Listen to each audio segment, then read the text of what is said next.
చమురు కావాలి. అప్పుడు అమెరికా ఏం చేసింది, మిడిల్ ఈస్ట్లో ఆయిల్ను ఎక్స్ప్లోర్ చేయాలి అనుకుంది. 1938లో ఒక American company Dammam oil well 7లో ఆయిల్ బావులను కనుక్కొని సౌదీ రాజుతో ఒప్పందం కుదుర్చుకుంది. ఆ ఒప్పందం ఏంటి అంటే, చూడు షేక్, మీ రాజ్యంలో ఆయిల్ను తీసి మేము అమ్ముతాము, వచ్చిన లాభంలో 50% మీకు ఇస్తాము అనే ఒప్పందం చేసుకుంది.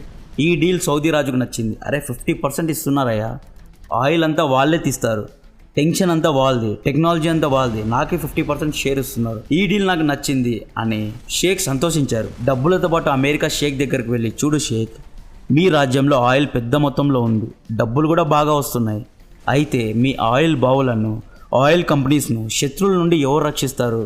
మీ దగ్గర ఆర్మీ అయితే లేదు, ఇన్ని వేల కోట్ల ప్రాపర్టీకు రక్షణ ఎవరు ఇస్తారు అని అడిగారు. దీనికి షేక్ కరెక్టే కదా, ఇంత కాస్ట్లీ ప్రాపర్టీకు రక్షణ లేదు, ఏం చేద్దామని అడిగాడు. దానికి అమెరికా ఏమన్నారో తెలుసు.